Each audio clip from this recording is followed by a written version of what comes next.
Let me just give a quick introduction to where we are, why we got here, how we got here, what our plans are for the rest of the day. Then, of course, Idong is going to start the next session and take it from there. So this is, as we know, is the second workshop on the AI-enabled scientific revolution. And of course, it's driven by the common knowledge that advances in machine learning and computing and big data have revolutionized all aspects of our life. And they're increasingly being considered as alternatives to the traditional scientific paradigm in all scientific disciplines, right? So the workshop, when we started this, when we held this workshop last year, and actually the program manager for that workshop is right here, Professor Wei Ding, who is currently now at UMass, but she was at NSF, and it was a conversation that I had with her about 2 years ago, which sort of led to this first workshop. And the conversation was that this AI is poised to disrupt science.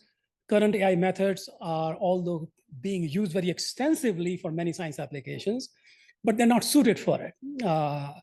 And there's a tremendous opportunity to advance frontiers of AI that are driven by the unique needs of science.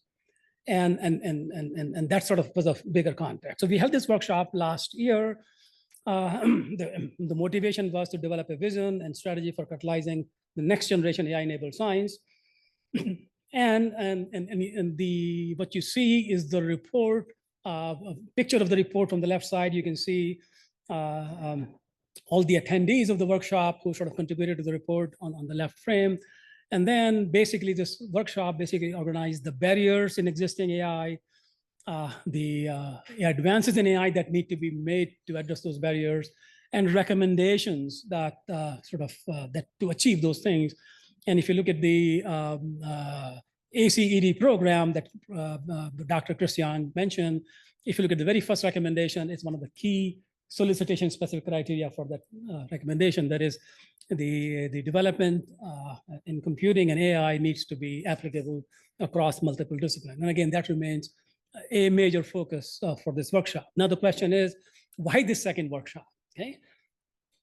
And why the second workshop is because even though AI has been sort of exciting from many directions and many fields, but there have been tremendous progress in this area, and especially huge excitement since the ChatGPT was released about 2.5 years ago. And as a result, there's a massive interest in using generative AI in all science and engineering.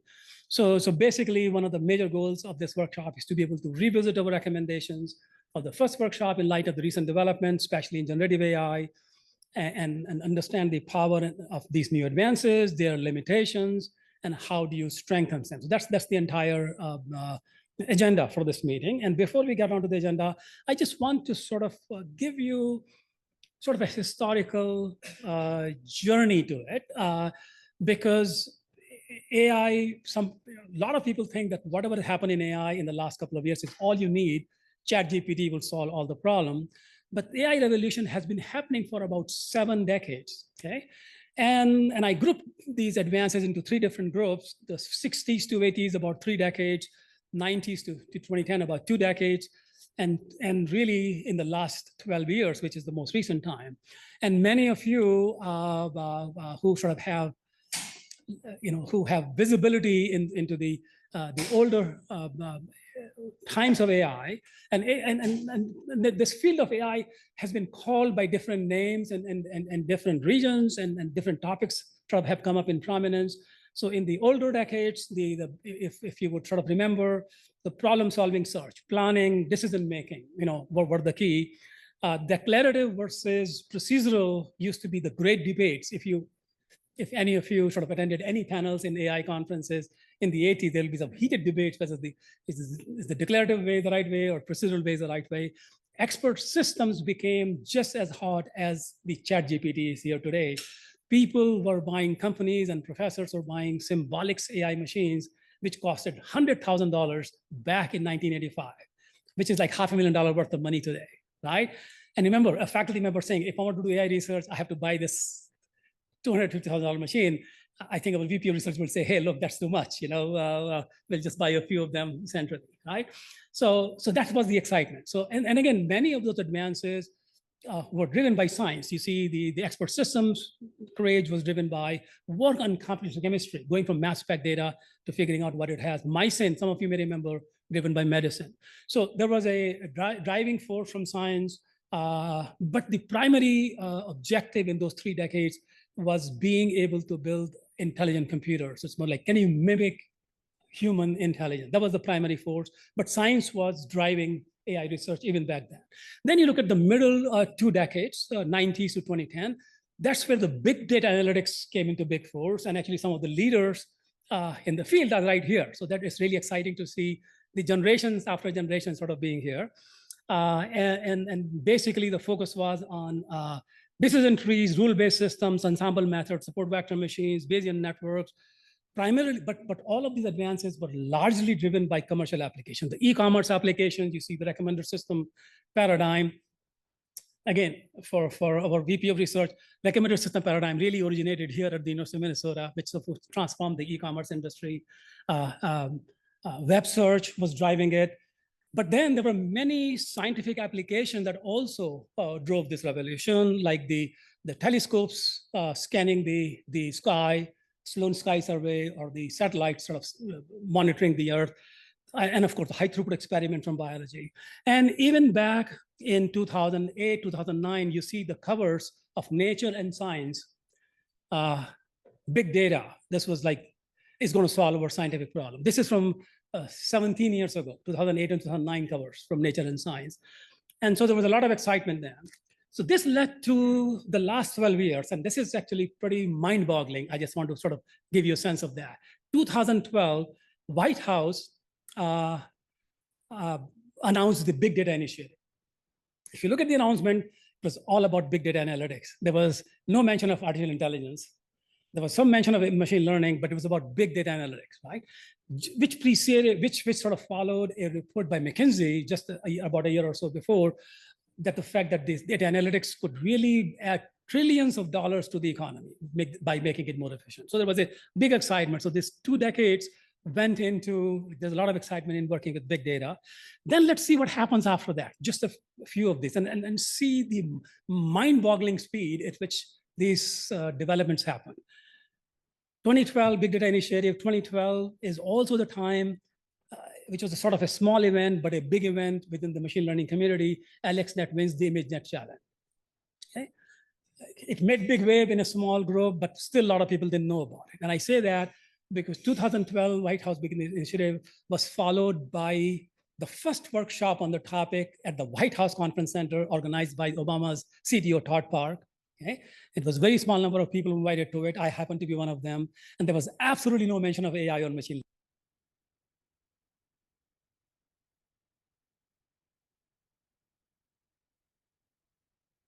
for all of us.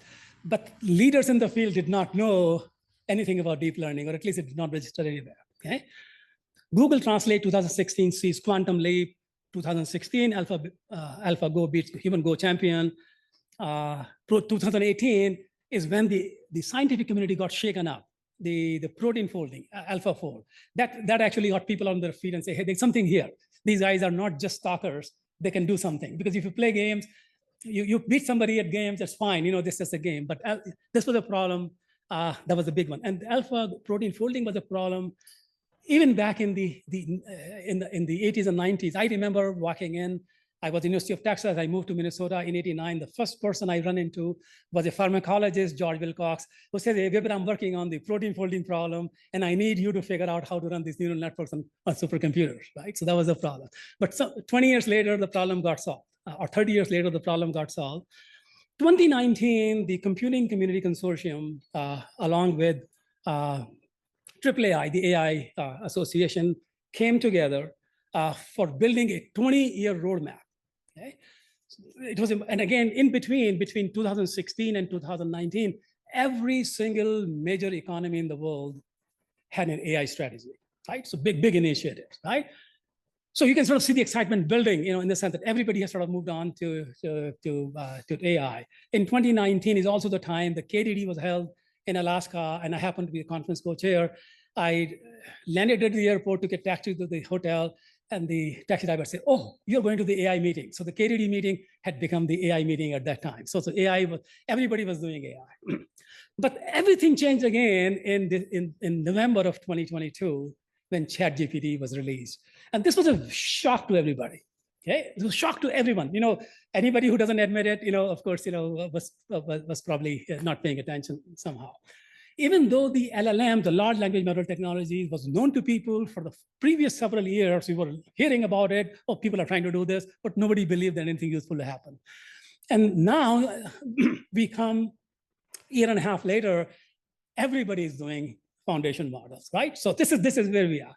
Now, what I want to sort of do is that, look, these are the development that happen that are visible to people. On the next slide, I have put in the advances in AI that made them happen. So 2022, ChatGPT came in and shook everybody else. It would not be possible without all of the red advances that I'm showing you on the before. The most recent was 2017 transformers, the deep learning, deep reinforcement learning, self-supervision learning, representation learning. Each one of them played absolutely critical role to the ability for anybody, anywhere to build ChatGPT. You take any one of those away, ChatGPT cannot exist. You take transformer away, there's absolutely no way for you to talk about it. Reinforcement learning, it will be a very poor performer, and so forth. 2020 year map in 2019, CCC roadmap. This was the leaders of the field came together to write this report. Okay? The report is about 80 pages. It has only about 3 pages on intersection with science, almost all written by me. So there was not much else, right? So science was sort of on the side, right? Now every scientific community is interested in AI for science, right? But there's no mention of transformers, even though the attention is all you need paper was 2 years old at that time. So in the sense that technology happens, and yet people don't realize it. So the question is, what is it happening today that would be sort of viewed as a revolutionary in a couple of years from now? So again, I can go back. Reinforcement learning, self-supervision is absolutely one of the key technologies. Without self-supervision, foundation model cannot exist, right? And that was the technology in 2013 that made it all happen. Okay? Word2Vec happened to be done by a former graduate of University of Minnesota, Jeff Dean, who happened to be chief of AI at Google. And then things sort of go on. 2012, the AlexNet that was built in the success story in 2012, actually the technology for that was built into 1989, almost 23 years ago. And the technology stayed dormant until a big data base became available, ImageNet. And together, somebody was able to show that it can really get human-like performance. So there's an amazing list of challenges and progress that have happened. And that sort of brings us to this point as to what, given this history, what can we do? So there are 4 questions that we thought should be of interest to this workshop. How is generative AI being used in scientific discipline? As I said, everybody's using generative AI, right? How is it being? Let's take an assessment of that. Second thing, what is missing in the current state of generative AI to meet the needs of scientific problem? That is what, as the leaders of the field that you're working on the scientific problem, what do you see as some of the missing pieces that needs to be brought in? Third thing is, what new opportunities in science can be enabled by advances in generative AI? That is, if you make those advances that we address in question 2, what are the new things you could do as a result? And the fourth thing is, how do you build the next generation of ecosystem for generative AI? Innovation that's driven by the needs of the scientific community. Right now, many people, especially the young people, feel, hey, there is nothing for me to do, because to generative AI, to build this very large language model, I need massive amount of computing power. And my academic institution doesn't have it. Only big companies have this big, massive infrastructure. That means I'm hopeless. There's nothing I can do. And the question would be for this community to see, well, is that true? Or is there something we could do to make sure the academic community keeps driving this innovation? If you see the previous slide, and if you see all of the technological advances, most of them were driven by the academics. And you may think they just came out of a company, but they built on the long traditions of research that go back 60 years, right? So the question is, how do we make sure that we provide the right resources, the right ecosystem, and right environment to the young generation and to ourselves, to the community, so we can make keep going forward.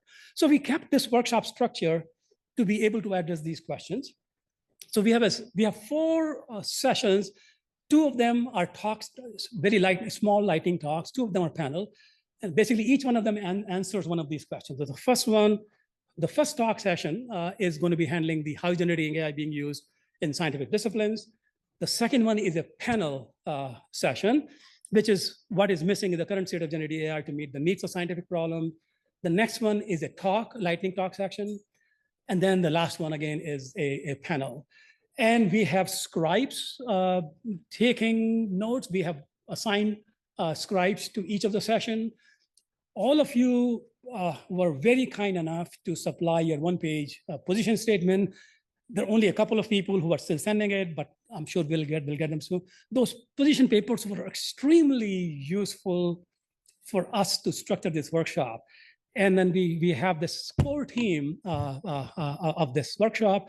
We have been actually meeting for the last several weeks, reading those papers, taking notes, and creating some sort of structure. So this, your writings have really helped us to get started. But of course, much of the developments and progress will happen today, listening to what comments you make and so forth. So, and then, but just to get started, we basically captured at a very high level some of the details from the position papers, and we'll put them on the web for all the attendees to see. So, how is generative AI being used in scientific application? A lot of you mentioned these different types of applications. What's missing the current state of generative AI to meet the scientific problems? Lots of the issues that came up in your position papers, everything that's mentioned here, literally has been mentioned by multiple people, sometimes very many people, right? For example, the robustness, explainability, almost everybody mentioned, right? What are the potential solutions for this problem? Again, people came up with lots of different solutions. And what are the opportunities in science that can be enabled by advanced generative AI? Again, a lot of commonalities, but a lot of interesting ideas as well. And then, how do you build the next generation of ecosystems? And people had ideas. So my point is that already from the input that you provided, there's a lot of food for thought, but a lot more would come and get refined as in by way of this discussion, the talks and the questions you will ask, and scribes. Each session has at least one scribe. Maybe for the panels we have two scribes. There will be a lot of discussion. So we're going to capture that. We will, just like for the report number one, we will prepare the report. IDONG worked very hard to keep me on track so that we can get the report out in 3 weeks. And I think we'll try to do something like a draft of the report by the end of August. We'll circulate it to the committee, to the attendees, and then maybe hopefully by getting the feedback, we hope to submit it back to the NSF by October 1 or something soon enough. So that's our goal. But all of this will be possible only because of your participation and your contributions and your willingness to provide these position papers, willingness to come here, despite a lot of the people had a lot of challenges. I was getting messages and emails even until midnight. My flight just landed. Some people actually had to cancel. Dr. Yang could not even make it. And there are a couple of other people who could just not make it. One person is going to be coming in about 2 hours from now. But I'm glad that many of you are still here, and we'll still have a very exciting workshop. So with that, I like to invite IDONG, who will be the next speaker in the session, but the session will be chaired by Paul Hansen. So I guess Paul and IDONG, it's in your hand, and you take it from there. Thank you again.